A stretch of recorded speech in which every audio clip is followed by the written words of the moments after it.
ਵਾਹਿਗੁਰੂ ਜੀ ਕਾ ਖਾਲਸਾ ਵਾਹਿਗੁਰੂ ਜੀ ਕੀ ਫਤਿਹ। TV 84 ਦੇ ਸਾਰੇ ਦਰਸ਼ਕ ਤੇ ਸਰੋਤੇ ਜਿਹੜੇ ਇਸ ਵਕਤ ਸਾਡੇ ਨਾਲ ਨਾਰਥ ਅਮਰੀਕਾ ਦੇ ਵਿੱਚੋਂ ਜੁੜੇ ਹੋਏ ਆ ਜਾਂ ਫਿਰ ਸੋਸ਼ਲ ਮੀਡੀਆ ਦੇ ਰਾਹੀਂ ਸਾਨੂੰ ਦੁਨੀਆ ਭਰ ਦੇ ਵਿੱਚ ਦੇਖ ਰਹੇ ਆ, ਮੈਂ ਅਮਰਵੀਰ ਸਿੰਘ ਅੱਜ ਇਸ ਪ੍ਰੋਗਰਾਮ ਦੇ ਵਿੱਚ ਆਪ ਸਭ ਦਾ ਤਹਿ ਦਿਲੋਂ ਸਵਾਗਤ ਕਰਦਾ। ਵਿਊਅਰਸ, ਬੀਤੇ ਦਿਨ ਜਿਹੜਾ ਭਾਰਤ ਨੇ ਕੈਨੇਡਾ ਨੂੰ ਸੁਨੇਹਾ ਦਿੱਤਾ ਆ ਕਿ ਤੁਸੀਂ ਆਪਣੇ ਡਿਪਲੋਮੈਟ 41 ਡਿਪਲੋਮੈਟ ਵਾਪਸ ਲੈ ਲਓ, ਨਹੀਂ 10 ਅਕਤੂਬਰ ਤੱਕ ਅਸੀਂ ਜਿਹੜੀ ਇਹਨਾਂ ਦੀ ਇਮਿਊਨਿਟੀ ਹੈਗੀ ਹੈ ਡਿਪਲੋਮੈਟਿਕ ਇਮਿਊਨਿਟੀ ਉਹਨੂੰ ਅਸੀਂ ਖਾਰਜ ਕਰ ਦਿਆਂਗੇ। ਇਹ ਇੱਕ ਸੁਨੇਹਾ ਦਿੱਤਾ ਗਿਆ ਭਾਰਤ ਵੱਲੋਂ ਕੈਨੇਡਾ ਨੂੰ। ਇਹਦੇ ਮਾਇਨੇ ਕੀ ਨੇ ਜਾਂ ਇਹ ਸਾਰਾ ਜਦੋਂ ਅਸੀਂ ਦੇਖ ਰਹੇ ਹਾਂ, ਜਦੋਂ ਤੋਂ ਕੈਨੇਡਾ ਦੇ ਪ੍ਰਧਾਨ ਮੰਤਰੀ ਜਸਟਿਨ ਟਰੂਡੋ ਨੇ ਇਹ ਗੱਲ ਕੈਨੇਡੀਅਨ ਪਾਰਲੀਮੈਂਟ ਦੇ ਵਿੱਚ ਕਹੀ ਹੈ ਕਿ ਹਰਦੀਪ ਸਿੰਘ ਨਿੱਜਰ ਦੇ ਕਤਲ ਪਿੱਛੇ ਭਾਰਤ ਦਾ ਸਿੱਧਾ ਹੱਥ ਸਾਨੂੰ ਨਜ਼ਰ ਆ ਰਿਹਾ ਹੈ ਤੇ ਅਸੀਂ ਇਸ ਦੀ ਇਨਵੈਸਟੀਗੇਸ਼ਨ ਕਰਨੀ ਹੈ ਤੇ ਇਨਵੈਸਟੀਗੇਸ਼ਨ ਦੇ ਲਈ ਉਹਨਾਂ ਨੇ ਭਾਰਤ ਸਰਕਾਰ ਕੋਲੋਂ ਕੋਆਪਰੇਸ਼ਨ ਦੀ ਮੰਗ ਕੀਤੀ ਹੈ। ਉਹ ਤੋਂ ਬਾਅਦ ਇਸ ਕਿਸਮ ਦੀਆਂ ਜਿਹੜੀਆਂ ਡਿਵੈਲਪਮੈਂਟਸ ਨੇ ਉਹ ਲਗਾਤਾਰਤਾ ਦੇ ਨਾਲ ਚੱਲ ਰਹੀਆਂ ਨੇ। ਹੁਣ ਜਿੱਥੇ ਇੱਕ ਪਾਸੇ ਸਿੱਖ ਆਰਗੇਨਾਈਜੇਸ਼ਨਸ ਨਾਰਥ ਅਮਰੀਕਾ ਦੇ ਵਿੱਚ, ਅਮਰੀਕਾ ਕੈਨੇਡਾ ਦੇ ਵਿੱਚ ਇਕਮੁੱਠ ਹੋ ਕੇ ਉਹ ਇੱਕ ਯੂਨਾਈਟਿਡ ਫਰੰਟ ਪੇਸ਼ ਕਰਨ ਦੀ ਕੋਸ਼ਿਸ਼ ਕਰ ਰਹੀਆਂ ਨੇ ਤੇ ਉੱਥੇ ਦੂਜੇ ਪਾਸੇ ਭਾਰਤ ਵੱਲੋਂ ਸਿੱਧਾ ਸੁਨੇਹਾ ਕੈਨੇਡਾ ਨੂੰ ਦਿੱਤਾ ਜਾ ਰਿਹਾ ਹੈ ਕਿ ਨਹੀਂ, ਅਸੀਂ ਕੋਆਪਰੇਟ ਨਹੀਂ ਕਰਨਾ। ਪਰ ਇਹਦੇ ਹੋਰ ਮਾਇਨੇ ਕੀ ਨੇ, ਡੈਪਥ ਦੇ ਵਿੱਚ ਜਾ ਕੇ ਅਸੀਂ ਅੱਜ ਗੱਲ ਕਰਨ ਦੀ ਕੋਸ਼ਿਸ਼ ਕਰਾਂਗੇ ਤੇ ਜਾਣਨ ਦੀ ਕੋਸ਼ਿਸ਼ ਕਰਾਂਗੇ ਵੀ ਜਿਹੜੀ ਇਸ ਵਕਤ ਸਿਚੁਏਸ਼ਨ ਬਣੀ ਹੋਈ ਹੈ ਇਹਦੇ ਆਉਣ ਵਾਲੇ ਸਮੇਂ ਦੇ ਵਿੱਚ ਪ੍ਰਭਾਵ ਕੀ ਹੋਣਗੇ ਤੇ ਇਸ ਵਕਤ ਐਗਜ਼ੈਕਟਲੀ ਚੱਲ ਕੀ ਰਿਹਾ ਕੈਨੇਡਾ ਤੇ ਇੰਡੀਆ ਦੇ ਜਿਹੜੇ ਰਿਲੇਸ਼ਨਸ ਨੇ ਉਸ ਦੇ ਦਰਮਿਆਨ ਜਿਹੜੀ ਇਹ ਟਸਲ ਚੱਲ ਰਹੀ ਹੈ ਉਹ ਐਗਜ਼ੈਕਟਲੀ ਕੀ ਹੈ। ਸੋ ਇਸ ਸਾਰੀ ਗੱਲਬਾਤ ਦੇ ਲਈ ਸਾਡੇ ਨਾਲ ਅੱਜ ਸਰੀ ਬ੍ਰਿਟਿਸ਼ ਕੋਲੰਬੀਆ ਤੋਂ ਜਰਨਲਿਸਟ ਸਰਦਾਰ ਗੁਰਪ੍ਰੀਤ ਸਿੰਘ ਸਹੋਤਾ ਇਸ ਵਕਤ ਸਾਡੇ ਨਾਲ ਜੁੜੇ ਨੇ। ਆਓ ਉਹਨਾਂ ਨਾਲ ਮਿਲ ਕੇ ਅੱਜ ਦੀ ਇਸ ਵਿਚਾਰ ਚਰਚਾ ਦੀ ਸ਼ੁਰੂਆਤ ਕਰਦੇ ਹਾਂ। ਸਭ ਤੁਹਾਡਾ ਸਵਾਗਤ ਹੈ ਜੀ। ਵਾਹਿਗੁਰੂ ਜੀ ਕਾ ਖਾਲਸਾ ਵਾਹਿਗੁਰੂ ਜੀ ਕੀ ਫਤਿਹ।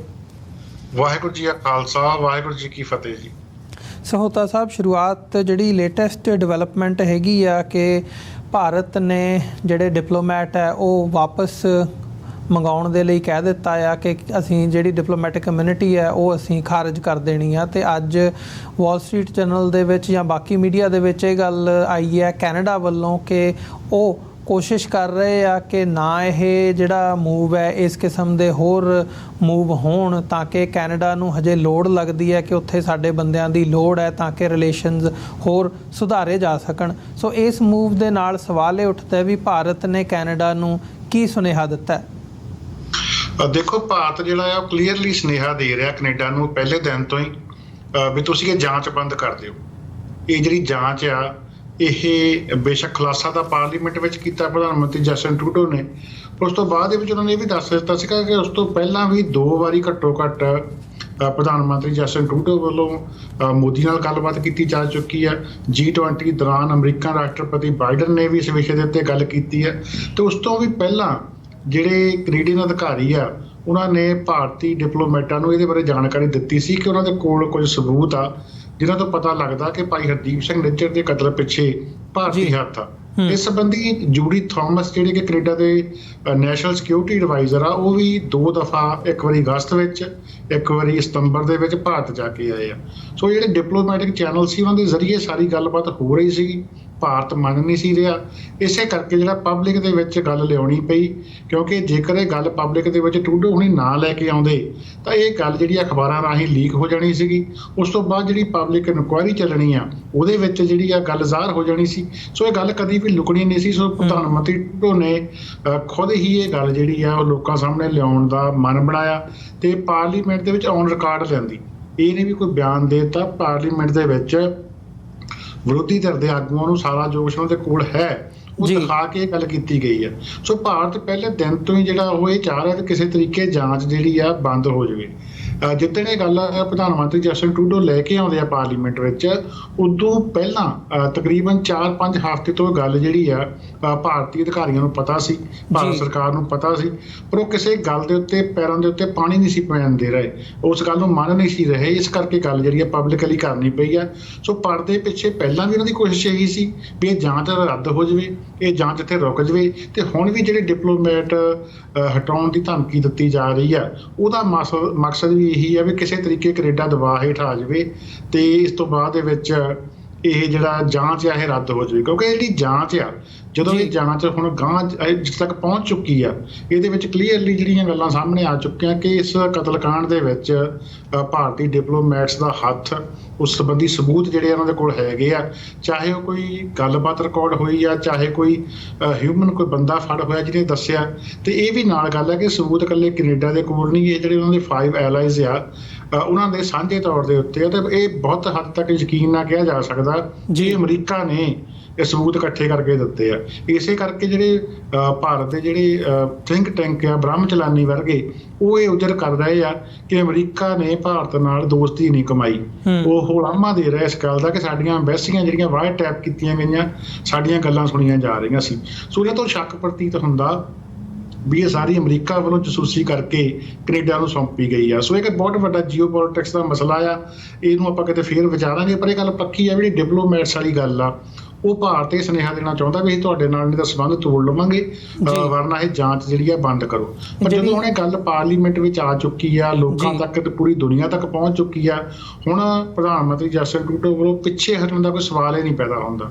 ਕਿਉਂਕਿ ਜੇਕਰ ਗੱਲ ਇਹ ਡਿਪਲੋਮੈਟਿਕ ਪੱਧਰ ਤੇ ਅੰਦਰ ਖਾਤੇ ਚੱਲਦੀ ਹੁੰਦੀ ਤਾਂ ਕੈਨੇਡਾ ਆਪਣਾ ਸਟੈਂਡ ਬਦਲ ਸਕਦਾ ਸੀ।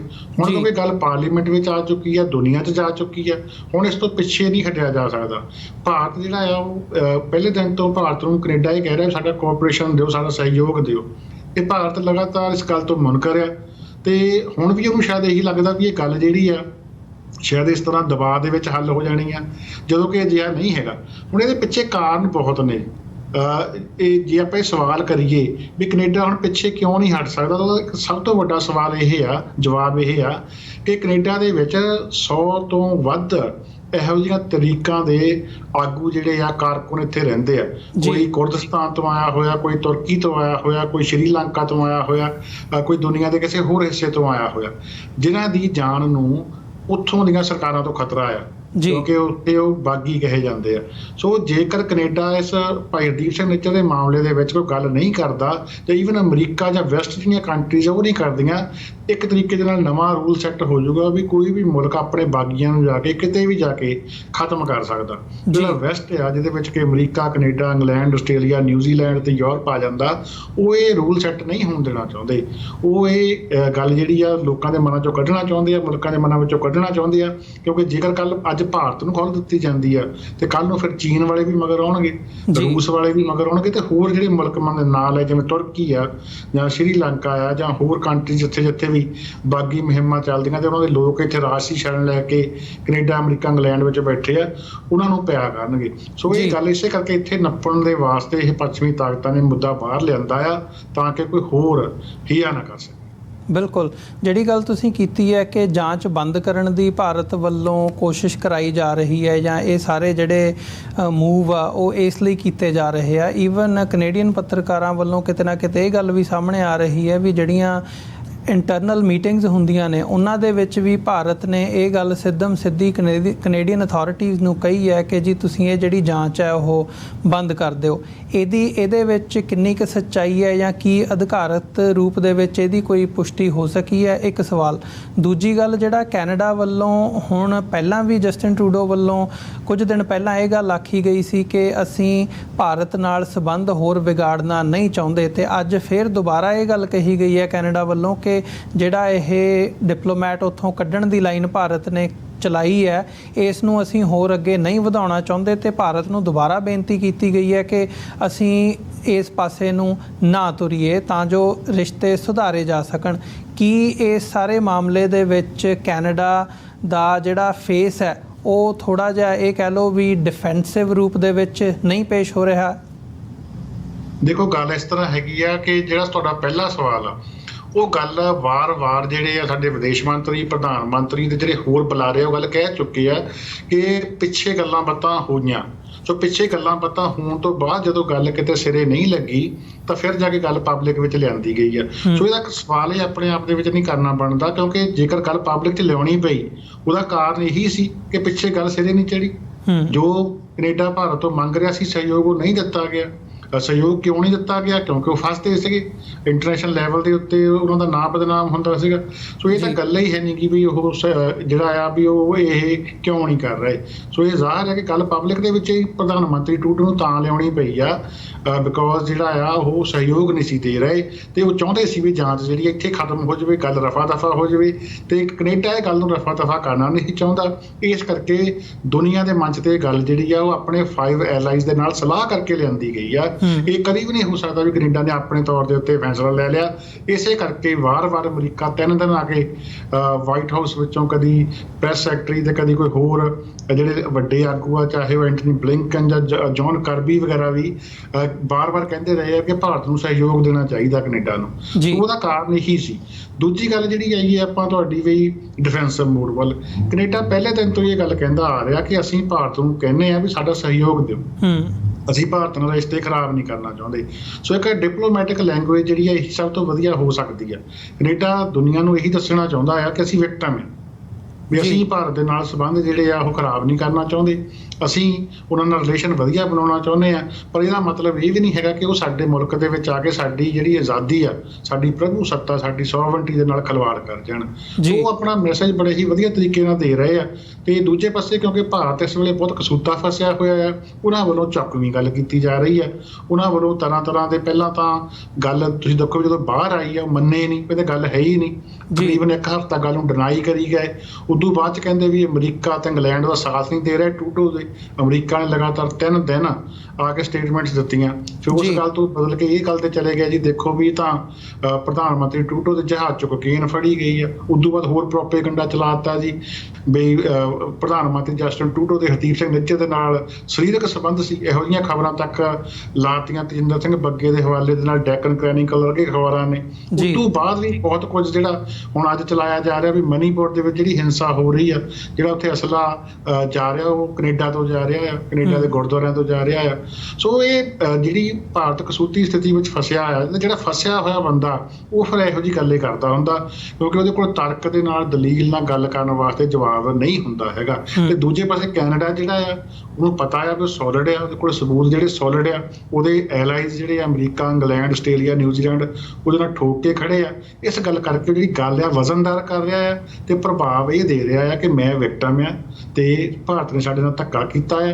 ਤੇ ਇਸ ਕਰਕੇ ਜਿਹੜੀ ਉਹਨਾਂ ਦੀ ਬੋਲੀ ਆ, ਜਿਹੜਾ ਲਹਿਜ਼ਾ ਆ ਉਹ ਵਿਕਟਮ ਵਾਲਾ ਆ ਤੇ ਹੋਣਾ ਵੀ ਇਵੇਂ ਚਾਹੀਦਾ ਜੀ। ਤੇ ਜਿਹੜਾ ਇੱਕ ਇੰਡੀਆ ਵੱਲੋਂ ਜਿਹੜਾ ਇਹ ਸਾਰਾ ਨੈਰੇਟਿਵ ਬਿਲਡ ਕੀਤਾ ਜਾ ਰਿਹਾ ਤੇ ਕਿਤੇ ਨਾ ਕਿਤੇ ਸਾਡੀ ਕਮਿਊਨਿਟੀ ਦਾ ਇੱਕ ਹਿੱਸਾ ਵੀ ਇਸ ਨੈਰੇਟਿਵ ਨੂੰ ਕਬੂਲ ਕਰਦਾ, ਉਹਦੇ ਵਿੱਚ ਇਸ ਕਿਸਮ ਦਾ ਉਹ ਵੀ ਆਉਂਦਾ ਵੀ ਜੀ ਕੈਨੇਡਾ ਕੋਲ ਸਬੂਤ ਨਹੀਂ ਹੈਗੇ, ਉਹਨਾਂ ਨੇ ਸਾਨੂੰ ਸਬੂਤ ਪੇਸ਼ ਨਹੀਂ ਕੀਤੇ। ਜਾਂ ਜੇ ਅਸੀਂ ਜਿਵੇਂ ਦੂਜੇ ਪੱਖ ਤੋਂ ਪੱਤਰਕਾਰ ਖੁਸ਼ੋਗੀ ਦਾ ਮਾਮਲਾ ਦੇਖੀਏ, ਜਿਵੇਂ ਉਸ ਮਾਮਲੇ ਦੇ ਵਿੱਚ ਇੰਟਰਨੈਸ਼ਨਲੀ ਫੋਟੋਆਂ ਰਿਲੀਜ਼ ਕੀਤੀਆਂ ਗਈਆਂ, ਹੋਰ ਸਬੂਤ ਜਿਹੜੇ ਸੀਗੇ ਉਸ ਕੇਸ ਦੇ ਵਿੱਚ ਉਹ ਜੱਗ ਜ਼ਾਹਰ ਕੀਤੇ ਗਏ ਤਾਂ ਜੋ ਉਸ ਗੱਲ ਨੂੰ ਇੰਟਰਨੈਸ਼ਨਲੀ ਪ੍ਰੋਪਰ ਤਰੀਕੇ ਦੇ ਨਾਲ ਉਠਾਇਆ ਜਾ ਸਕੇ। ਸੋ ਕੀ ਕੈਨੇਡਾ ਤੋਂ ਇਹ ਐਕਸਪੈਕਟ ਕੀਤਾ ਜਾ ਸਕਦਾ ਕਿ ਜਿਹੜੀ ਇੰਟੈਲੀਜੈਂਸ ਗੈਦਰ ਕੀਤੀ ਗਈ ਹੈ ਹੁਣ ਤੱਕ ਜਾਂ ਜਿਹੜੀ ਇਨਵੈਸਟੀਗੇਸ਼ਨ ਹੋ ਰਹੀ ਹੈ ਉਹਨੂੰ ਹੁਣ ਕਿਸੇ ਨਾ ਕਿਸੇ ਰੂਪ ਦੇ ਵਿੱਚ ਬਾਹਰ ਲਿਆਂਦਾ ਜਾਊਗਾ ਜਾਂ ਆਉਣ ਵਾਲੇ ਸਮੇਂ ਦੇ ਵਿੱਚ ਅਦਾਲਤ ਦੇ ਵਿੱਚ ਜਾਂ ਇੰਟਰਨੈਸ਼ਨਲ ਕੋਰਟ ਆਫ ਜਸਟਿਸ ਰਾਹੀਂ ਇਹ ਗੱਲ ਬਾਹਰ ਆਊਗੀ? ਅਸਲ ਦੇ ਵਿੱਚ ਸਾਡਾ ਅੱਜ ਕੱਲ੍ਹ ਦਾ ਮਾਹੌਲ ਇਹ ਬਣ ਚੁੱਕਾ ਵੀ ਅਸੀਂ ਹਰੇਕ ਚੀਜ਼ ਜਿਹੜੀ ਆ ਉਹ ਚਾਹੁੰਦੇ ਵੀ ਤਵੇ ਤੋਂ ਲਹਿੰਦੀ ਸਾਡੀ ਥਾਲੀ ਦੇ ਵਿੱਚ ਆ ਜਾਵੇ। ਸਾਨੂੰ ਸਾਰਾ ਕੁਝ ਚਾਹੀਦਾ। ਇੱਕ ਆਮ ਬੰਦਾ ਜਿਹੜਾ ਫੋਨ ਦੇ ਉੱਤੇ ਉਹ ਵੀ ਆਪਣੇ ਆਪ ਨੂੰ ਪੱਤਰਕਾਰ ਸਮਝ ਰਿਹਾ, ਉਹ ਵੀ ਆਪਣੇ ਆਪ ਨੂੰ ਸਟੇਟ ਦਾ ਹੈੱਡ ਸਮਝ ਰਿਹਾ ਤੇ ਇੱਦਾਂ ਗੱਲ ਕਰ ਰਿਹਾ ਵੀ ਪਹਿਲਾਂ ਉਹਨੂੰ ਸਬੂਤ ਜਿਹੜੇ ਦਿਖਾਉਣੇ ਚਾਹੀਦੇ ਆ, ਜਦੋਂ ਕਿ ਬਹੁਤ ਵੱਡਾ ਮਸਲਾ ਆ।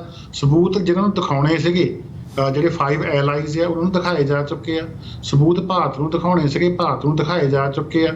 ਸੋ ਇਹ ਇੱਕ ਐਡਾ ਮਸਲਾ ਹੈਗਾ ਕਿ ਸਬੂਤ ਪਬਲਿਕਲੀ ਹੱਲੇ ਨਹੀਂ ਦਿਖਾਏ ਜਾ ਸਕਦੇ ਤਾਂ ਕਿ ਕੱਲ੍ਹ ਨੂੰ ਅਦਾਲਤ ਦੇ ਵਿੱਚ ਜਦੋਂ ਗੱਲ ਚੱਲਣੀ ਆ ਤਾਂ ਉਦੋਂ ਫਿਰ ਉਹਨਾਂ ਦੇ ਨਾਲ ਕੋਈ ਛੇੜਛਾੜ ਨਾ ਹੋ ਸਕੇ।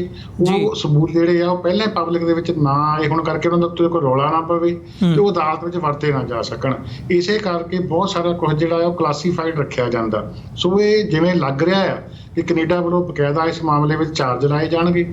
ਚਾਰਜ ਲਾਉਣ ਤੋਂ ਬਾਅਦ ਜਿਹੜਾ ਮਾਮਲਾ ਅਦਾਲਤ ਵਿੱਚ ਜਾਊਗਾ ਤੇ ਅਦਾਲਤ ਦੇ ਵਿੱਚ ਫਿਰ ਇਹ ਸਬੂਤ ਜਿਹੜੇ ਆ ਦਿੱਤੇ ਜਾਣਗੇ। ਤੇ ਉਹ ਫਿਰ ਅਦਾਲਤ ਦੇ ਉੱਤੇ ਡਿਪੈਂਡ ਕਰਦਾ ਵੀ ਜਿਹੜੀ ਇਹਦੀ ਅਦਾਲਤ ਦਾ ਟਰਾਇਲ ਚੱਲਣਾ ਜਾਂ ਜਿਹੜੀ ਅਦਾਲਤ ਦੀ ਕਾਰਵਾਈ ਚੱਲਣੀ ਆ ਉਹ ਵੀ ਮੀਡੀਆ ਵਾਸਤੇ ਤੇ ਆਮ ਲੋਕਾਂ ਵਾਸਤੇ ਪਬਲਿਕ ਹੋਣੀ ਆ ਕਿ ਨਹੀਂ ਹੋਣੀ। ਕਿਉਂਕਿ ਅਸੀਂ ਬਹੁਤ ਸਾਰੇ ਕੇਸ ਦੇਖ ਚੁੱਕੇ ਆ ਕੈਨੇਡਾ ਦੇ ਵਿੱਚ ਜਿਹੜੇ ਬੜਾ ਵੱਡੀ ਪੱਧਰ ਤੇ ਚੱਲੇ ਆ, ਉਹਨਾਂ ਦੇ ਮੀਡੀਆ ਬੈਨ ਲੱਗਾ ਰਿਹਾ, ਉਹਨਾਂ ਦੇ ਵਿੱਚ ਕੀ ਕਾਰਵਾਈ ਚੱਲਦੀ ਸੀਗੀ, ਉਹਨਾਂ ਦੇ ਵਿੱਚ ਕੀ ਸਬੂਤ ਰੱਖੇ ਗਏ ਆ, ਉਹ ਬਹੁਤ ਦੇਰ ਲੱਗ ਗਈ ਬਾਹਰ ਆਉਣ ਨੂੰ। ਜਿੰਨਾ ਚਿਰ ਫੈਸਲਾ ਨਹੀਂ ਹੋ ਗਿਆ ਉਨਾ ਚਿਰ ਜਿਹੜਾ ਉਹ ਬਾਹਰ ਨਹੀਂ ਦਿੱਤੇ ਗਏ। ਸੋ ਇਸ ਮਾਮਲੇ ਦੇ ਵਿੱਚ ਵੀ ਇਹ ਬੇਸਬਰੀ ਜਿਹੜੀ ਆ ਘਟਾਉਣੀ ਚਾਹੀਦੀ ਹੈ ਤੇ ਹਰੇਕ ਬੰਦਾ ਚਾਹੁੰਦਾ ਵੀ ਸਬੂਤ ਉਹਦੇ ਅੱਗੇ ਪੇਸ਼ ਕੀਤੇ ਜਾਣ। ਅਜਿਹਾ ਨਾ ਕਦੇ ਪਹਿਲਾਂ ਹੋਇਆ ਤੇ ਨਾ ਹੁਣ ਹੋਣਾ, ਕਿਉਂਕਿ ਇਹ ਸਮਝਣ ਦੀ ਲੋੜ ਹੈ ਕਿ ਦੋ ਬੰਦਿਆਂ ਦਾ ਕੋਈ ਫੌਜਦਾਰੀ ਮੁਕੱਦਮਾ ਨਹੀਂ ਹੈਗਾ, ਲੜਾਈ ਝਗੜਾ ਨਹੀਂ ਹੈਗਾ ਜਿਹਦੇ ਵਿੱਚ ਇਹ ਸਬੂਤ ਹਰੇਕ ਨੂੰ ਇਕੱਲੇ ਨੂੰ ਸੌਂਪੇ ਜਾਣਗੇ। ਜਿਹੜੀਆਂ ਧਿਰਾਂ ਸੀ ਉਹਨਾਂ ਨੂੰ ਸਬੂਤ ਦਿੱਤੇ ਜਾ ਚੁੱਕੇ ਆ, 5 ਐਲਾਈਜ਼ ਨੂੰ ਸਬੂਤ ਦਿੱਤੇ ਜਾ ਚੁੱਕੇ ਆ, ਭਾਰਤ ਨੂੰ ਸਬੂਤ ਦਿੱਤੇ ਜਾ ਚੁੱਕੇ ਆ। ਇਸੇ ਕਰਕੇ ਅਮਰੀਕਾ ਆਏ ਜਿਹੜੇ ਆ ਭਾਰਤ ਦੇ ਵਿਦੇਸ਼ ਮੰਤਰੀ ਐਸ ਜੈ ਸ਼ੰਕਰ, ਉਹਨੇ ਕਿਤੇ ਨਹੀਂ ਗੱਲ ਕਹੀ ਵੀ ਸਾਨੂੰ ਸਬੂਤ ਦਿਓ ਵੀ ਜਾਂ ਸਾਨੂੰ ਸਬੂਤ ਨਹੀਂ ਦਿੱਤੇ ਗਏ। ਸਬੂਤ ਦਿੱਤੇ ਹੋਏ ਆ, ਪਰ ਉਹ ਗੱਲ ਇਹ ਆ ਵੀ ਲੋਕ ਜਿਹੜੇ ਆ ਬਸਬਰੇ ਹੋਏ ਵੀ ਸਾਨੂੰ ਛੇਤੀ ਸਬੂਤ ਦੇ ਦਿਓ ਤਾਂ ਕਿ ਅਸੀਂ ਚੀਜ਼ ਦੇਖ ਲਈਏ, ਜਿਵੇਂ ਫੈਸਲਾ ਲੋਕਾਂ ਨੇ ਕਰਨਾ ਹੁੰਦਾ। ਸੋ ਇਹ ਮਾਮਲਾ ਅਦਾਲਤ ਵਿੱਚ ਜਾਊਗਾ, ਅਦਾਲਤ ਦੇ ਵਿੱਚ ਸਾਰਾ ਕੁਝ ਰੱਖਿਆ ਜਾਊਗਾ। ਜਿਹੜੀ ਗੱਲ ਇੱਕ ਸਮਝਣ ਵਾਲੀ ਉਹ ਇਹ ਆ ਵੀ ਕੈਨੇਡਾ ਦੇ ਪ੍ਰਧਾਨ ਮੰਤਰੀ ਜਸਟਿਨ ਟਰੂਡੋ ਨੇ ਇਹ ਗੱਲ ਕੋਈ ਬਿਆਨ ਜਾਰੀ ਕਰਕੇ ਨਹੀਂ, ਪ੍ਰੈਸ ਰਿਲੀਜ਼ ਜਾਰੀ ਕਰਕੇ ਨਹੀਂ ਕੀਤੀ। ਇਹ ਔਨ ਰੈਕਰਡ ਕੈਨੇਡਾ ਦੀ ਪਾਰਲੀਮੈਂਟ ਵਿੱਚ ਵਿਰੋਧੀ ਧਿਰਾਂ ਨੂੰ ਨਾਲ ਜਿਹੜਾ ਲੈ ਕੇ ਕੀਤੀ ਆ। ਸੋ ਇਹਦਾ ਕੋਈ ਮਤਲਬ ਹੈਗਾ ਆ। ਸੋ ਸਾਨੂੰ ਉਸ ਗੰਭੀਰਤਾ ਦੇ ਨਾਲ ਹੀ ਗੱਲ ਨੂੰ ਸਮਝਣਾ ਪਊਗਾ ਜੀ। ਤੇ ਫਿਰ ਜਿਹੜਾ ਇੰਡੀਆ ਵੱਲੋਂ ਇੰਨਾ ਅਗਰੈਸਿਵ ਰੁਖ ਅਖਤਿਆਰ ਕੀਤਾ ਗਿਆ, ਇਹਨੂੰ ਕਿਵੇਂ ਦੇਖਿਆ ਜਾਵੇ ਜਾਂ ਕਿਵੇਂ ਸਮਝਿਆ ਜਾਵੇ ਕਿ ਇਹਦੇ ਚੋਂ ਕੋਈ ਹੋਰ ਸਟ੍ਰੈਟਜੀ? ਜਿਹੜਾ ਇੰਡੀਆ ਆ ਉਹਨੂੰ ਇੱਕ ਜਿੱਦਾਂ ਵਹਿਮ ਹੋਇਆ ਵੀ ਜਿਵੇਂ ਚੂਹੇ ਦੇ ਹੱਥ ਗੱਠੀ ਲੱਗ ਗਈ ਤਾਂ ਆਪਣੇ ਆਪ ਨੂੰ ਦੁਕਾਨਦਾਰ ਸਮਝਣ ਲੱਗ ਪਿਆ ਸੀ। ਸੋ ਉਹ ਗੱਲ ਹੋਈ ਆ ਵੀ ਇਹਨਾਂ ਨੂੰ ਇਹ ਲੱਗਣ ਲੱਗ ਗਿਆ ਕਿ ਅਸੀਂ ਸੁਪਰ ਪਾਵਰ ਬਣ ਚੁੱਕੇ ਹਾਂ। ਸੋ ਜੇਕਰ ਸਰਕਾਰ ਜਿਹੜੀ ਆ ਕੁਛ ਗੱਲ ਘੱਟ ਕਰਦੀ ਹੈ, ਤੁਸੀਂ ਦੇਖੋ ਇਸ ਵਿਸ਼ੇ ਦੇ ਉੱਤੇ ਨਾ ਹਜੇ ਤੱਕ ਮੋਦੀ ਨੇ ਬਿਆਨ ਦਿੱਤਾ, ਨਾ ਕੋਈ ਨੇ ਅਮਿਤ ਸ਼ਾਹ ਨੇ ਬਿਆਨ ਦਿੱਤਾ, ਪਰ ਜਿਹੜੇ ਬਿਆਨ ਕੌਣ ਦੇ ਰਹੇ ਆ? ਮੀਡੀਆ, ਜਿਹੜਾ ਗੋਦੀ ਮੀਡੀਆ, IT ਸੈੱਲ ਜਿਹੜੇ ਆ ਉਹਨਾਂ ਦੇ ਜਾਂ ਜਿਹੜੇ ਸੰਘੀਆਂ ਦੇ ਲੀਡਰ ਹੈਗੇ ਕੁਛ ਉਹ ਬਿਆਨ ਦੇ ਰਹੇ ਆ।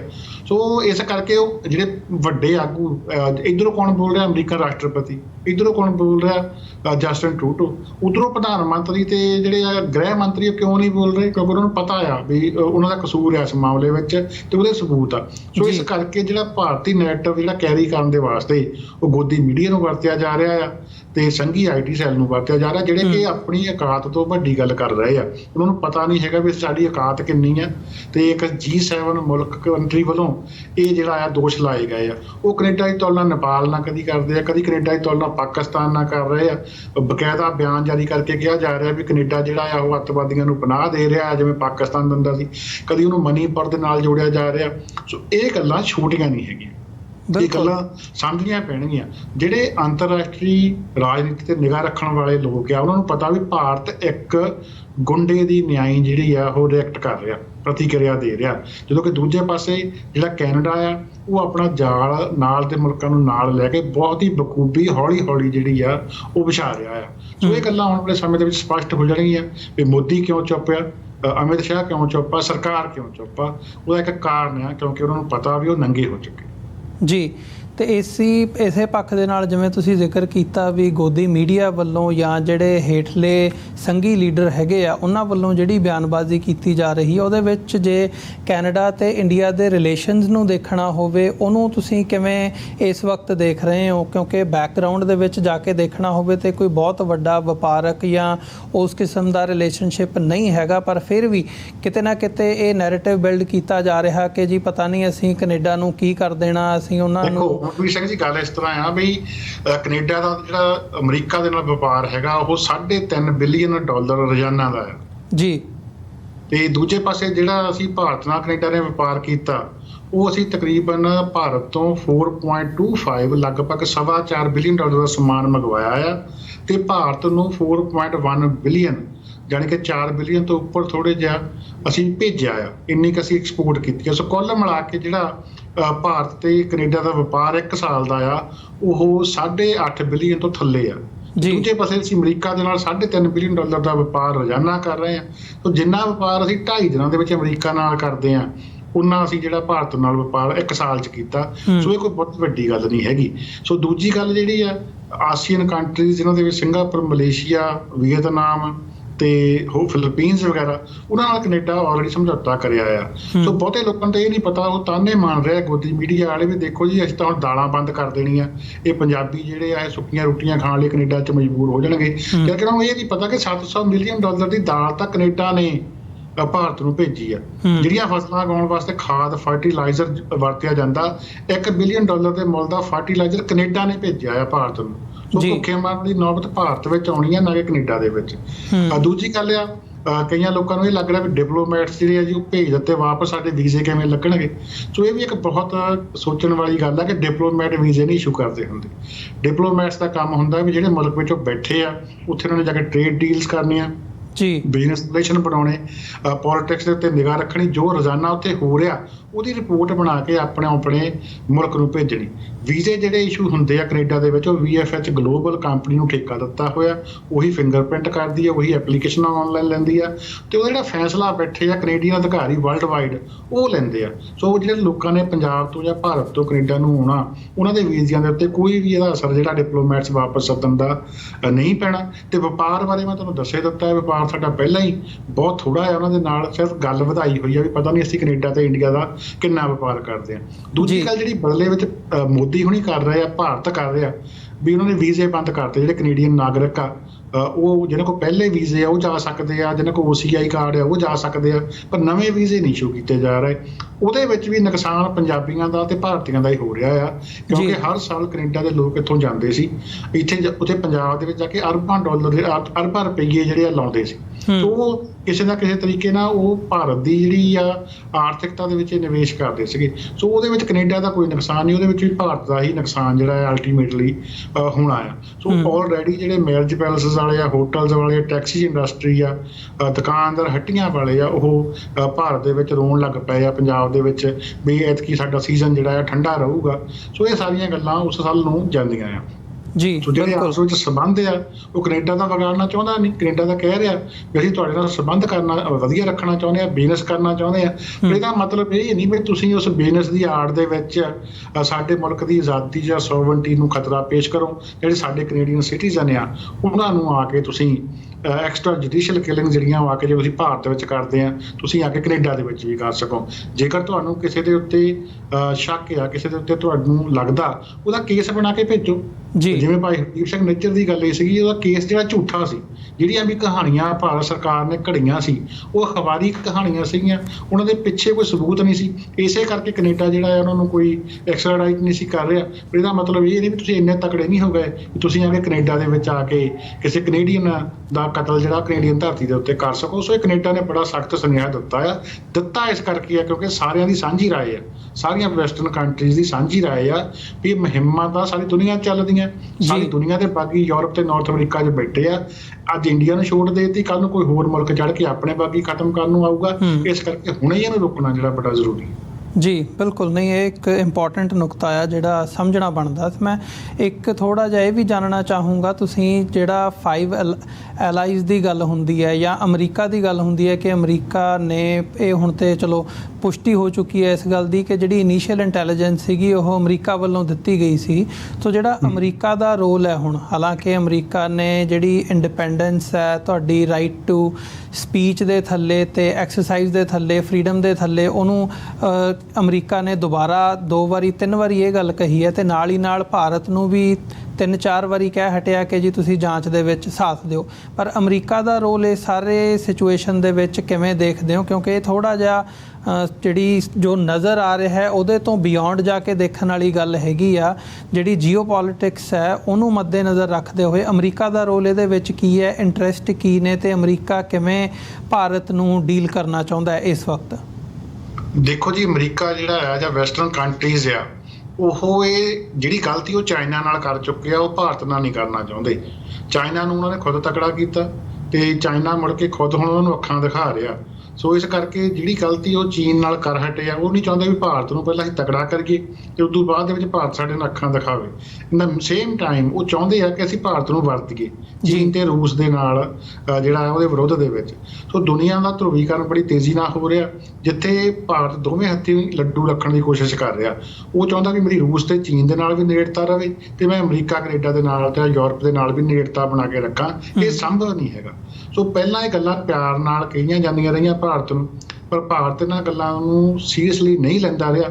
ਹੁਣ ਜਦੋਂ ਅਮਰੀਕਾ ਤੇ ਉਹਦੇ ਸਾਥੀ ਰੂਸ ਦੇ ਉੱਤੇ ਪਾਬੰਦੀਆਂ ਲਾਉਂਦੇ ਆ ਵੀ ਤੁਸੀਂ ਇਹਨਾਂ ਦੇ ਨਾਲ ਕੋਈ ਵਪਾਰਕ ਲੈਣ ਦੇਣ ਨਹੀਂ ਕਰਨਾ, ਉਹਨਾਂ ਦੇ ਖਾਤੇ ਤੱਕ ਬੰਦ ਕਰ ਦਿੱਤੇ ਜਾਂਦੇ ਆ, ਤਾਂ ਭਾਰਤੀ ਕੰਪਨੀਆਂ ਰੁਪਈਆਂ ਦੇ ਵਿੱਚ ਆਦਾਨ ਪ੍ਰਦਾਨ ਕਰਕੇ ਰੂਸੀ ਕੱਚਾ ਤੇਲ ਖਰੀਦਦੀਆਂ। ਉਹ ਕੱਚਾ ਤੇਲ ਜਿਹੜਾ ਆ ਉਹਨੂੰ ਫਿਰ ਰਿਫਾਈਨ ਕਰਕੇ ਭਾਰਤੀ ਕੰਪਨੀਆਂ ਯੂਰਪ ਵਿੱਚ ਵੇਚ ਰਹੀਆਂ। ਤਾਂ ਯੂਰਪੀਅਨ ਕੰਟਰੀਜ਼ ਅਮਰੀਕਾ ਨੂੰ ਪੁੱਛ ਰਿਹਾ ਵੀ ਇਹਨਾਂ ਨੂੰ ਅਸੀਂ ਸਿੱਧਾ ਹੀ ਖਰੀਦ ਲੈਂਦੇ ਵੀ ਤੁਸੀਂ ਇੰਡੀਆ ਦੇ ਰਾਹੀਂ ਲਿਆ ਕੇ ਸਾਡੇ ਸਿਰ ਫਿਰ ਉਹੀ ਕੱਚਾ ਤੇਲ ਮੜ ਦਿੱਤਾ, ਪੈਸੇ ਸਾਨੂੰ ਵੱਧ ਦੇਣੇ ਪੈ ਗਏ, ਵੀ ਇਹਦੇ ਨੂੰ ਅਸੀਂ ਸਿੱਧਾ ਬਾਏ ਕਰ ਲੈਂਦੇ। ਸੋ ਇਹ ਗੱਲਾਂ ਨੂੰ ਅਮਰੀਕਾ ਜਿਹੜਾ ਆ ਉਹ ਪਚਾ ਨਹੀਂ ਰਿਹਾ ਕਿ ਭਾਰਤ ਸਾਡੇ ਨਾਲ ਖੇਡ ਰਿਹਾ। ਸੋ ਇਹ ਜਿਹੜਾ ਮਸਲਾ ਸੀਗਾ ਸਿੱਖਾਂ ਦਾ ਇੱਕ ਬਰਨਿੰਗ ਇਸ਼ੂ ਸੀਗਾ। ਮੈਂ ਕਹੂੰਗਾ ਵੀ ਜਿਹੜੇ ਸਿੱਖ ਕਾਰਕੁਨ ਆ ਨਾਰਥ ਅਮਰੀਕਾ ਦੇ ਵਿੱਚ ਵੱਸਦੇ ਜਾਂ ਪੰਜਾਬ 'ਚ ਵੱਸਦੇ, ਉਹਨਾਂ ਨੇ 40 ਸਾਲ ਇਹ ਮਸਲਾ ਜਿਹੜਾ ਆ ਉਹ ਬਰਨਿੰਗ ਰੱਖਿਆ, ਇਹਨੂੰ ਜਿਹੜਾ ਆ ਚੱਲਦਾ ਰੱਖਿਆ, ਤੇ ਅੱਜ ਅਮਰੀਕਾ ਕੈਨੇਡਾ ਨੂੰ ਲੋੜ ਪੈ ਗਈ ਇਸ ਮਸਲੇ ਦੀ। ਉਹਨਾਂ ਨੇ ਇਹ ਮਸਲਾ ਚੱਕ ਕੇ ਭਾਰਤ ਦੀ ਬਾਂਹ ਮਰੋੜਨ ਦੀ ਜਿਹੜੀ ਆ ਕੋਸ਼ਿਸ਼ ਕੀਤੀ ਆ। ਸੋ ਹਮੇਸ਼ਾ ਜਿਹੜੀ ਗੱਲ ਹੁੰਦੀ ਆ ਵੀ ਜਿਹੜੀਆਂ ਸਿਆਸਤਾਂ ਹੁੰਦੀਆਂ ਉਹ ਵਰਤਦੀਆਂ ਹਰੇਕ ਨੂੰ। ਅੱਜ ਸਿੱਖਾਂ ਦਾ ਮਸਲਾ ਅਮਰੀਕਾ ਕੈਨੇਡਾ ਦੇ ਹੋਰ ਕੰਟਰੀਆਂ ਵੱਲੋਂ ਵਰਤਿਆ ਜਾਣਾ, ਪਰ ਇਸ ਵਰਤਣ ਵਰਤਾਉਣ ਦੇ ਚੱਕਰ ਵਿੱਚ ਸਿੱਖਾਂ ਨੇ ਆਪਣੇ ਲਈ ਕੀ ਕੱਢਣਾ, ਇਹ ਸਾਡੀ ਸਿੱਖ ਲੀਡਰਸ਼ਿਪ ਨੂੰ ਸਾਡੇ ਸਿੱਖਾਂ ਨੂੰ ਸੋਚਣਾ ਪੈਣਾ ਕਿ ਅਸੀਂ ਫਿਰ ਇੱਕ ਵਾਰੀ ਵਰਤ ਹੋ ਜਾਣਾ ਜਾਂ ਅਸੀਂ ਵਰਤਾਉਣ ਦੇ ਵਿੱਚੋਂ ਅਸੀਂ ਵੀ ਆਪਣੇ ਲਈ ਕੁਛ ਜਿਹੜਾ ਆ ਉਹ ਕੱਢਣਾ ਆ। ਇਹ ਬੜੀ ਡੂੰਘੀ ਵਿਚਾਰ ਦੀ ਗੱਲ ਹੈਗੀ ਆ, ਪਰ ਸਿੱਖ ਸੋਚ ਰਹੇ ਆ ਇੱਧਰ ਨੂੰ। ਚੰਗੀ ਗੱਲ ਆ ਕਿ ਇਸ ਵਿਸ਼ੇ ਦੇ ਉੱਤੇ ਗੱਲਾਂ ਬਾਤਾਂ ਹੋ ਰਹੀਆਂ। ਸੋ ਇਹ ਜੀਓ ਪੋਲਿਟਿਕਸ ਹੀ ਸਮਝਣ ਵਾਲੀ ਗੱਲ ਆ ਕਿ ਭਾਰਤ ਜਿਹੜਾ ਆ ਉਹ ਰੂਸ ਤੋਂ ਜਿਹੜੇ ਜਿੰਨੇ ਵੀ ਹਥਿਆਰ ਭਾਰਤ ਨੇ ਲਏ ਹੋਏ ਆ, ਭਾਰਤ ਦੇ ਕੁੱਲ ਅਸਲੇ ਦਾ 70% ਹਿੱਸਾ ਰੂਸ ਤੋਂ ਆਉਂਦਾ। ਸਾਰੀ ਸਾਫਟਵੇਅਰ ਉਹਨਾਂ ਦੀ ਅਪਗ੍ਰੇਡੇਸ਼ਨ ਉਹਨਾਂ ਦੀ ਮਰਜ਼ੀ ਤੋਂ ਬਗੈਰ ਭਾਰਤ ਦੇ ਜਹਾਜ਼ ਤੱਕ ਨਹੀਂ ਉੱਡ ਸਕਦੇ। ਉਹ ਰੂਸ ਦੇ ਉੱਤੇ ਪੂਰੀ ਤਰ੍ਹਾਂ ਡਿਪੈਂਡੈਂਟ ਆ। ਦੂਜੇ ਪਾਸੇ ਚੀਨ ਜਿਹੜਾ ਉਹਦੇ ਸਿਰ ਤੇ ਚੜ੍ਹ ਕੇ ਬੈਠਾ। ਚੀਨ ਇੱਥੋਂ ਤੱਕ ਕਿ ਉਹਦਾ ਕਈ ਹਜ਼ਾਰ ਵਰਗ ਕਿਲੋਮੀਟਰ ਇਲਾਕਾ ਵੀ ਦੱਬੀ ਬੈਠਾ ਆ। ਸੋ ਉਹ ਬਹੁਤ ਫਸਿਆ ਹੋਇਆ ਇਸ ਵੇਲੇ। ਦੂਜੇ ਪਾਸੇ ਅਮਰੀਕਾ ਦੇ ਨਾਲ ਭਾਰਤ ਦੇ ਸਰਦਾਰ ਮਨਮੋਹਨ ਸਿੰਘ ਵੇਲੇ ਦੇ ਸਮਝੌਤੇ ਹੋਏ ਆ। ਉਹਨੂੰ 1.5 ਦਹਾਕਾ ਸਮਾਂ ਹੋ ਗਿਆ, ਹਜੇ ਤੱਕ ਪਾਈਆ ਯੂਰੇਨੀਅਮ ਜਿਹੜਾ ਅਮਰੀਕਾ ਕੈਨੇਡੀਅਨ ਨੇ ਭਾਰਤ ਨੂੰ ਸੌਂਪਿਆ ਨਹੀਂ ਹੈਗਾ ਉਹਨਾਂ ਪਰਮਾਣੂ ਸਮਝੌਤਿਆਂ ਦੇ ਵਿੱਚ। ਸੋ ਮਤਲਬ ਗੱਲ ਕੀ ਹੈ ਕਿ ਭਾਰਤ ਸਮਝਦਾ ਆਪਣੇ ਆਪ ਨੂੰ ਇਹ ਸੀਗਾ ਕਿ ਮੇਰੇ ਦੋਵੇਂ ਹੱਥੀ ਲੱਡੂ ਆ, ਪਰ ਹਾਲ ਹੁਣ ਇਹ ਹੋ ਗਿਆ ਹੈ ਕਿ ਦੋਵੇਂ ਪਾਸਿਓਂ ਬਾਂਹ ਮਰੋੜੀ ਜਾਣ ਲੱਗੀ ਆ। ਉਧਰੋਂ ਚੀਨ ਮਰੋੜ ਰਿਹਾ ਤੇ ਉਧਰੋਂ ਹੁਣ ਵੈਸਟ ਨੇ ਵੀ ਜਿਹੜਾ ਭਾਰਤ ਦੀ ਬਾਂਹ ਮਰੋੜਨੀ ਸ਼ੁਰੂ ਕਰ ਦਿੱਤੀ, ਉਹਦੇ ਇੱਕ ਪਾਸਾ ਕਰ ਕਿੱਧਰ ਹੋਣਾ ਆ। ਸੋ ਇਸ ਨੂੰ ਜੀਓ ਪੋਲਿਟਿਕਸ ਦੇ ਤੌਰ ਦੇ ਉੱਤੇ ਇਸ ਤਰ੍ਹਾਂ ਦੇਖਿਆ ਜਾ ਸਕਦਾ ਜੀ। ਤੇ ਜਿਹੜਾ ਜ਼ਿਕਰ ਤੁਸੀਂ ਕੀਤਾ ਵੀ ਹੁਣ ਸਿੱਖ ਪਰਸਪੈਕਟਿਵ ਤੋਂ ਜੇ ਅਸੀਂ ਦੇਖਣਾ ਹੋਵੇ, ਹਾਲਾਂਕਿ ਬ੍ਰਿਟਿਸ਼ ਕੋਲੰਬੀਆ ਸਿੱਖ ਗੁਰਦੁਆਰਾ ਕੌਂਸਲ ਵੱਲੋਂ ਵੀ ਇੱਕ ਯੂਨਾਈਟਿਡ ਫਰੰਟ ਪੇਸ਼ ਕੀਤਾ ਗਿਆ ਆ, ਪ੍ਰੈਸ ਰਿਲੀਜ਼ ਵੀ ਜਾਰੀ ਕੀਤੀ ਗਈ ਹੈ, ਕੈਨੇਡੀਅਨ ਅਥਾਰਟੀਜ਼ ਕੋਲੋਂ ਕੁਝ ਮੰਗਾਂ ਵੀ ਰੱਖੀਆਂ ਗਈਆਂ ਨੇ। ਸੋ ਸਾਡੇ ਪਰਸਪੈਕਟਿਵ ਤੋਂ ਇਸ ਸਿਚੁਏਸ਼ਨ ਨੂੰ ਕਿਵੇਂ ਦੇਖਿਆ ਜਾ ਰਿਹਾ ਹੈ, ਜਾਂ ਓਵਰਆਲ ਜਿਹੜੀਆਂ ਕੈਨੇਡਾ ਦੇ ਵਿੱਚ ਗੁਰਦੁਆਰਾ ਸਾਹਿਬਾਨਾਂ ਦੀਆਂ ਪ੍ਰਬੰਧਕ ਕਮੇਟੀਆਂ ਨੇ ਜਾਂ ਜਿਹੜੀਆਂ ਜਥੇਬੰਦੀਆਂ ਨੇ, ਕੀ ਉਹ ਇਕਮੁੱਠ ਹੋ ਕੇ ਸਿਰ ਜੋੜ ਕੇ ਇਸ ਦੇ ਵਿੱਚੋਂ ਅਗਾਂਹ ਵਧਣ ਦਾ ਜਿਹੜਾ ਕੋਈ ਉਹ ਹੁੰਦਾ ਵੀ ਤੁਸੀਂ ਓਕੇ ਸਟੈਪ ਬਾਏ ਸਟੈਪ ਇਸ ਤਰੀਕੇ ਨਾਲ ਅੱਗੇ ਵਧਣਾ, ਉਸ ਪਰਸਪੈਕਟਿਵ ਨੂੰ ਕਿਵੇਂ ਐਨਾਲਾਈਜ਼ ਕਰ ਰਹੇ ਹੋ? ਦੇਖੋ, ਜਿਹੜੀ ਤਾਂ ਗੱਲ ਹੈਗੀ ਆ BC ਸਿੱਖ ਗੁਰਦੁਆਰਾ ਕੌਂਸਲ ਦੀ ਜਾਂ ਅੰਟਾਰੀਓ ਗੁਰਦੁਆਰਾ ਕਮੇਟੀ ਦੀ ਜਾਂ ਅਮਰੀਕਾ ਦੀਆਂ ਗੁਰਦੁਆਰਾ ਕਮੇਟੀਆਂ ਦੀ, ਉਹ ਹਾਲ ਦੀ ਘੜੀ ਗੱਲ ਜਿਹੜੀ ਕਰ ਰਹੀਆਂ ਫੋਰਨ ਇੰਟਰਫੇਰੈਂਸ ਨੂੰ ਰੋਕਣ ਦੀ ਕਰ ਰਹੀਆਂ। ਉਹਨਾਂ ਦੀਆਂ ਮੰਗਾਂ ਕੀ ਆ ਵੀ ਭਾਈ ਹਰਦੀਪ ਸਿੰਘ ਨਿੱਜਰ ਮਾਮਲੇ ਦੀ ਜਿਹੜੀ ਆ ਪਬਲਿਕ ਜਾਂਚ ਹੋਵੇ, ਭਾਰਤੀ ਡਿਪਲੋਮੈਟ ਜਿਹੜਾ ਸੰਜੇ ਕੁਮਾਰ ਵਰਮਾ ਐਕਸਪੈਲ ਕੀਤਾ ਜਾਵੇ, ਇਹਦੇ ਨਾਲ ਜਿਹੜਾ ਆ ਫੋਰਨ ਰਜਿਸਟਰੀ ਜਿਹੜੀ ਏਜੰਟਾਂ ਦੀ ਉਹ ਖੋਲੀ ਜਾਵੇ, ਤੇ ਇਹੋ ਜਿਹੀਆਂ ਮੰਗਾਂ।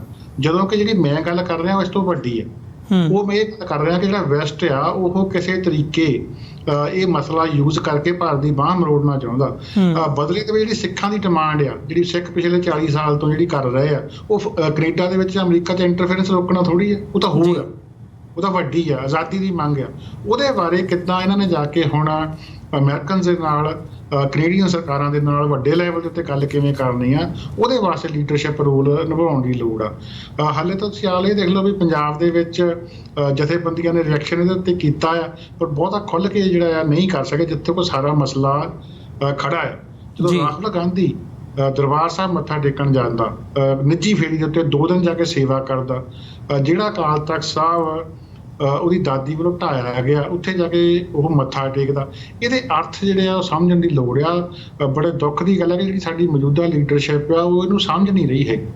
ਇਹਨਾਂ ਜਿਓ ਪੋਲੀਟੀਕਲ ਅਰਥਾਂ ਨੂੰ ਸਮਝ ਨਹੀਂ ਰਹੀ ਹੈਗੀ। ਉਹਦੇ ਹਿਸਾਬ ਦੇ ਨਾਲ ਸਮੇਂ ਦੇ ਹਾਣ ਦੀ ਨਹੀਂ ਹੈਗੀ ਕਿ ਉਹ ਕਾਰਵਾਈ ਕਰ ਸਕੇ। ਅਮਰੀਕਾ ਦੇ ਵਿੱਚ ਸਿੱਖ ਜਿਹੜੇ ਆ ਬੜੇ ਪੜ੍ਹੇ ਲਿਖੇ ਆ, ਬਹੁਤ ਉੱਪਰ ਤੱਕ ਉਹਨਾਂ ਦੀ ਕਾਂਗਰਸਮੈਨਾਂ ਤੱਕ ਪਹੁੰਚ ਆ। ਉਹਨਾਂ ਨੂੰ ਇਹ ਗੱਲ ਉੱਥੇ ਬਹਿ ਕੇ ਕਰਨੀ ਚਾਹੀਦੀ ਹੈ ਵੀ ਅਸੀਂ ਤੁਹਾਡਾ ਸਾਥ ਪਹਿਲਾਂ ਵੀ ਦਿੱਤਾ, ਹੁਣ ਵੀ ਦੇ ਰਹੇ ਹਾਂ, ਪਰ ਇਹਦੇ ਵਿੱਚੋਂ ਸਾਡੇ ਲਈ ਕੀ ਤੁਸੀਂ ਕਰ ਸਕਦੇ ਆ। ਵੀ ਜੇਕਰ ਤੁਸੀਂ ਉੱਥੇ ਕੁਝ ਚਾਹੁੰਦੇ ਆ ਵੀ ਤੁਹਾਡਾ ਉੱਥੇ ਕੋਈ ਟਿਕਾਣਾ ਹੋਵੇ ਅਮਰੀਕਾ ਦਾ, ਜਾ ਕੇ ਉਸ ਇਲਾਕੇ ਦੇ ਵਿੱਚ ਜਿੱਥੋਂ ਤੁਸੀਂ ਭਾਰਤ ਨੂੰ, ਰੂਸ ਨੂੰ, ਚੀਨ ਨੂੰ ਕੰਟਰੋਲ ਕਰਨਾ ਚਾਹੁੰਦੇ ਆ, ਤੁਹਾਡੀਆਂ ਜਿਹੜੀਆਂ ਪਾਲਿਸੀ ਨੀਤੀਆਂ ਦੇ ਵਿੱਚ ਇਹ ਗੱਲ ਆ ਰਹੀ ਆ, ਤੇ ਤੁਸੀਂ ਫਿਰ ਸਾਡਾ ਕਿਵੇਂ ਸਾਥ ਦੇਵੋਗੇ ਜੀ? ਇਹ ਗੱਲਾਂ ਜਿਹੜੀਆਂ ਆ ਅਮਰੀਕਨ ਕੈਨੇਡੀਅਨ ਸਿੱਖ ਲੀਡਰਸ਼ਿਪ ਨੂੰ, ਜਿਹੜੇ ਅਮਰੀਕਨ ਨੀਤੀ ਘਾੜੇ ਆ, ਅਮਰੀਕਨ ਕਾਂਗਰਸਮੈਨ, ਉਹਨਾਂ ਦੇ ਨਾਲ ਬਹਿ ਕੇ ਵਿਚਾਰਨੀਆਂ ਪਊਗੀਆਂ, ਕਿਉਂਕਿ ਮੌਕਾ ਹੋਣਾ ਹੀ ਆ। ਇਹ ਨਹੀਂ ਹੁੰਦਾ ਵੀ ਚੱਕ ਕੇ ਬਿਨਾਂ ਸ਼ਰਤ ਹਮਾਇਤ ਦੇ ਦਿਓ ਹਰੇਕ ਨੂੰ ਤੇ ਉਦੋਂ ਬਾਅਦ ਵਿੱਚ ਤੁਹਾਡੇ ਪੱਲੇ ਕੱਖ ਨਾ ਹੋਵੇ। ਸੋ ਇਹ ਗੱਲਾਂ ਹੁਣ ਕਰਨ ਵਾਲੀਆਂ ਆ ਕਿ ਤੁਸੀਂ ਸਾਡੇ ਨਾਲ ਸਾਡਾ ਮਸਲਾ ਚੱਕਿਆ, ਬਹੁਤ ਧੰਨਵਾਦ ਆ, ਪਰ ਸਾਨੂੰ ਇਹਦੇ ਪਿੱਛੇ ਗੱਲ ਹੋਰ ਦਿਖਾਈ ਦੇ ਰਹੀ ਆ। ਜੀਓਪੋਲੀਟਿਕਲੀ ਤੁਹਾਡੇ ਇਰਾਦੇ ਸਾਨੂੰ ਕੁਝ ਹੋਰ ਦੱਸ ਰਹੇ ਆ। ਉਹ ਇਰਾਦੇ ਸਾਡੇ ਨਾਲ ਸਪਸ਼ਟ ਕਰੋ ਤੇ ਉਹ ਇਰਾਦਿਆਂ ਦੇ ਵਿੱਚ ਅਸੀਂ ਤੁਹਾਡੇ ਲਈ ਕੀ ਕਰਨਾ, ਤੁਸੀਂ ਸਾਡੇ ਲਈ ਕੀ ਕਰਦੇ ਆ, ਇਹ ਗੱਲਾਂ ਹੁਣ ਖੋਲ੍ਹਣ ਦਾ ਵੇਲਾ ਹੈ। ਜੀ ਬਿਲਕੁਲ। ਸੋਹਤਾ ਸਾਹਿਬ, ਬਹੁਤ ਬਹੁਤ ਧੰਨਵਾਦ, ਤੁਸੀਂ ਸਮਾਂ ਕੱਢਿਆ, ਵਿਚਾਰਾਂ ਦੀ ਸਾਂਝ ਪਾਈ ਹੈ। ਆਉਣ ਵਾਲੇ ਸਮੇਂ ਦੇ ਵਿੱਚ ਵੀ ਜਿਵੇਂ ਨਵੀਆਂ ਡਿਵੈਲਪਮੈਂਟਸ ਹੋਣਗੀਆਂ, ਇਸ ਇਸ਼ੂ ਨੂੰ ਮੁੱਖ ਰੱਖਦਿਆਂ ਤੁਹਾਡੇ ਨਾਲ ਰਾਬਤਾ ਕਾਇਮ ਰੱਖਾਂਗੇ। ਬਹੁਤ ਬਹੁਤ ਧੰਨਵਾਦ ਜੀ। ਫਤਿਹ ਦੀ ਸਾਂਝ ਪਾਈ ਅੰਤ ਦੇ ਵਿੱਚ। ਵਾਹਿਗੁਰੂ ਜੀ ਕਾ ਖਾਲਸਾ, ਵਾਹਿਗੁਰੂ ਜੀ ਕੀ ਫਤਿਹ ਜੀ।